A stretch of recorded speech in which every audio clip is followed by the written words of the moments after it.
What Jim Caviezel experienced while playing Jesus. The full story never truly told. When a film crosses the boundary of cinema, some films are nothing more than entertainment. You watch them leave the theater and the memory slowly fades. But there are films that step out of the screen, sink into the deepest layers of the soul, and become a spiritual experience, a challenge to one's own conscience, and sometimes a real encounter with the sacred. The Passion of the Christ is one of those films. For most viewers, it is the story of the last 12 hours of Jesus' life. But for those behind the camera, especially Jim Caviezel, the actor who played Jesus, it became a second passion, not just on film, but in his own body and soul. Jim didn't just act Jesus. He lived with him. He suffered with him.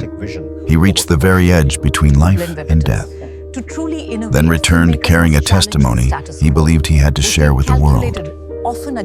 This journey will lead you through Mel Gibson, the man who dared to risk his career to make a non-safe film. Jim Caviezel, the man who accepted a cross on his own life. Chilling events, lightning striking the cross, a heart arrhythmia on set, the moment his soul left his body, and a strange visitation in a room hotter than 30 degrees C. This is not a story made for entertainment.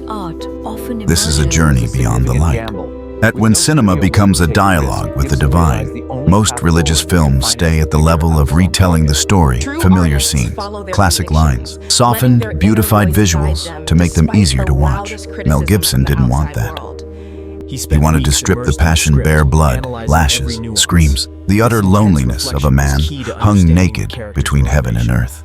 That uncompromising choice pulled the entire crew into unfamiliar territory and set many things happened that logic struggled to explain. For many, the Passion of the Christ stopped being just another movie job and became a kind of retreat in flesh and blood. At the center of it all was Jim Caviezel. Thus Mel Gibson, from Hollywood's peak to the depths of his soul.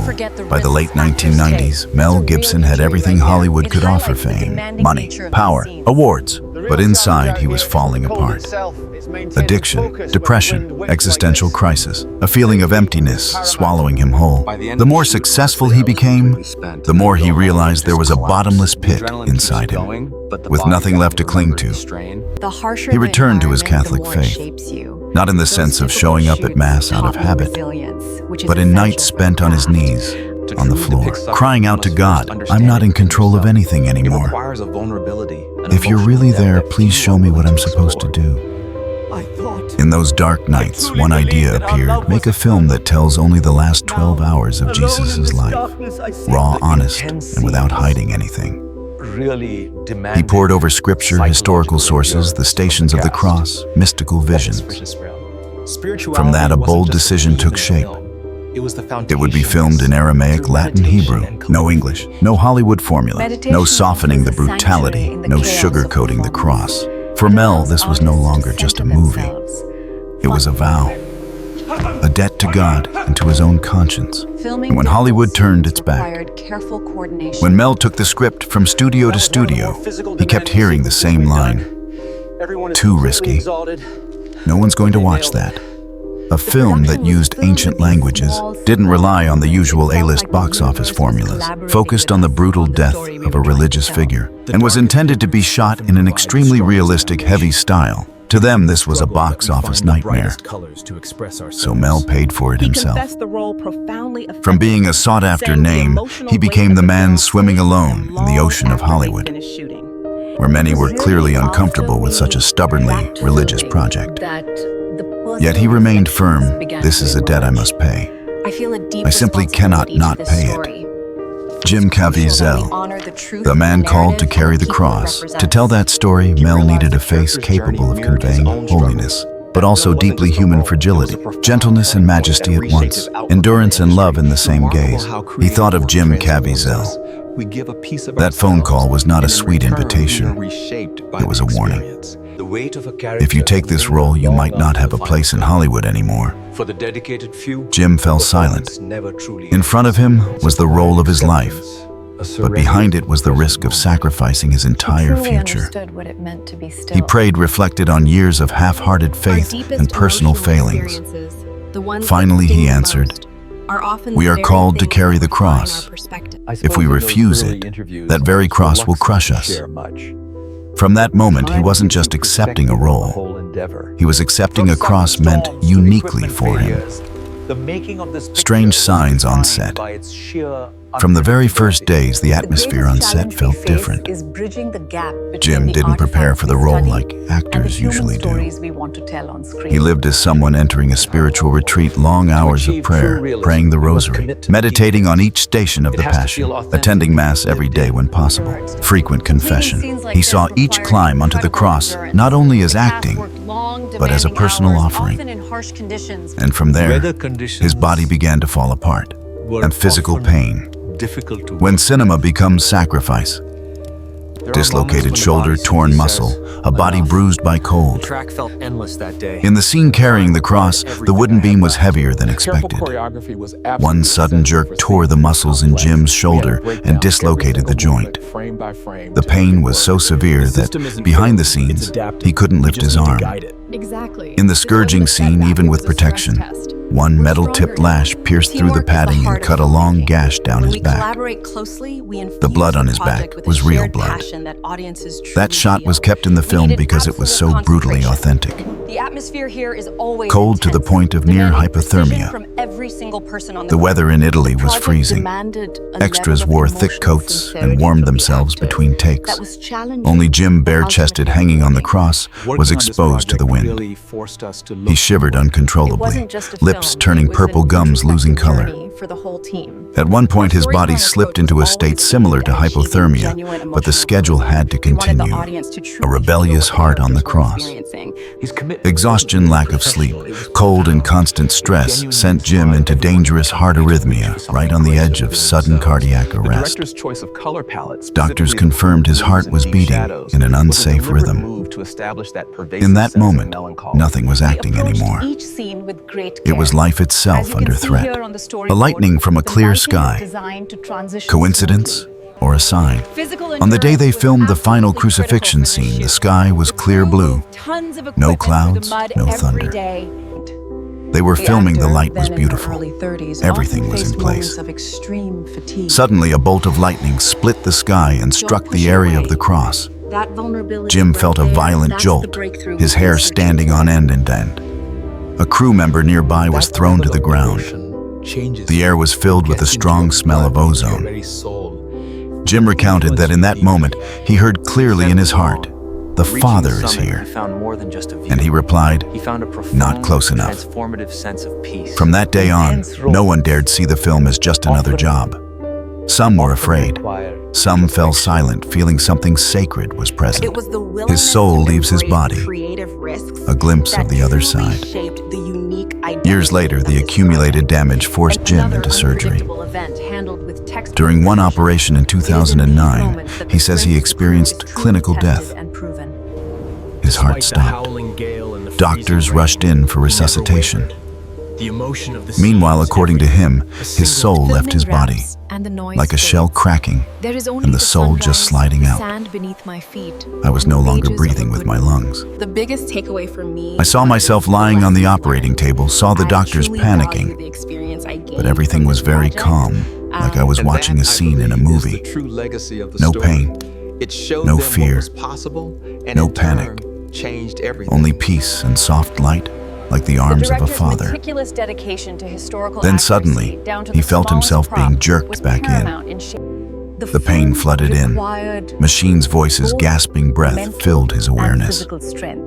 From then on, he believed he had been allowed to see the other side, then sent back here because his mission wasn't finished. And I am here, a visitation in a 90-degree room.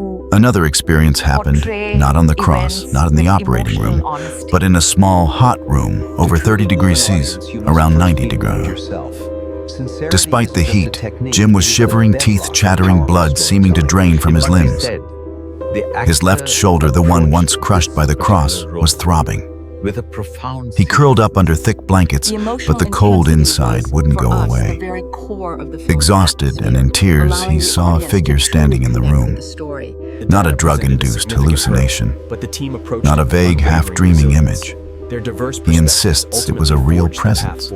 He stood there not dazzling, but full of power and peace.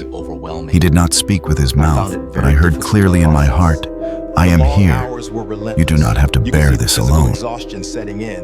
Immediately the cold vanished. The pain softened. A warm presence flooded his body. From that moment on, for Jim, his injuries were no longer work accidents. They became a small share he was allowed to carry in Jesus' passion, his own cross, when suffering finds meaning. Looking back at the lashes that landed harder than intended, the lightning bolt under a clear sky, the wild heartbeat, the out-of-body moment, the visitation in that overheated room, Jim realized it wasn't all just bad luck. It was his own cross that he was invited to carry, not to make him a hero or saint, but to allow a weak, sinful man like him to become a small instrument in God's hands. The price paid in Hollywood, Mel had warned him. If you take this role, you might lose everything in Hollywood. And that is almost exactly what happened. After the Passion of the Christ, Jim was no longer the go-to face for big-budget blockbusters. Some producers labeled him too religious, hard to market, not suitable for mass audiences. He lost many opportunities other actors dream of. But in return, he said, if the price of doing what is right is losing my reputation, then let it be lost. Nothing is more precious than the truth of the cross. In a world ready to compromise for money, this choice was a sharp, radical turn against the current. A man made new. Jim Caviezel was no longer the same man after this film. He believed in God not just because of doctrine, books, family tradition, but because his own body had gone through the real pain of scourging, lightning striking the cross, a heart brushing the edge of death, nights shivering in a hot room, a moment of his soul leaving his body, and being pulled back because the mission wasn't finished yet. He said, I understand now why I had to come back. I'm not done. I have to tell this story. For him, the Passion of the Christ was not a career move, but a calling. He was called not just to play Jesus, but to bear witness to him with his own flesh and blood. A film written in real blood, people often praise the Passion of the Christ for intense performances, powerful cinematography, haunting music, realistic sets and costumes. But behind it lies another truth. In some scenes, the blood is real blood. Some screams are real pain, not acting. Some broken breaths came from a heart in real physical distress. The film became a landmark, not just because of craft, but because it reached the raw truth of suffering and love, written into torn muscles, bruised shoulders, a heart that nearly stopped beating, of an actor who allowed his life to be woven into the story of the cross. A story that isn't only Jim's. Jim Caviezel's story is not meant to turn him into a legend. It is not told to force belief on anyone. It reminds us that some roles demand a soul, not just skill. Some films force us to look at ourselves, not just watch and forget. Some suffering in life is not meaningless if we dare to place it inside a purpose greater than ourselves. Jim died for this film in a very real sense. Jim came back also because of this film. And from then on, he has lived differently forever. If my suffering helps one soul draw closer to Christ, I would do it all over again. So the story doesn't end here. After hearing this journey, what do you think about the cross in your own life? Are the losses, crises, and exhaustion you're carrying just random misfortune, or could they also be quietly shaping you into someone new? Which detail in Jim's story touched you the most? The lightning bolt in a clear sky, the heartbeat stopping, and the soul leaving the body, or the words, I am here. You do not have to bear this alone. And if one day you stood before a choice like his, between comfortable safety and a rough road that's true to your conscience, what would you choose? Would you dare to say, like Jim, I would do it all over again, just to save one soul, even if that soul is your own?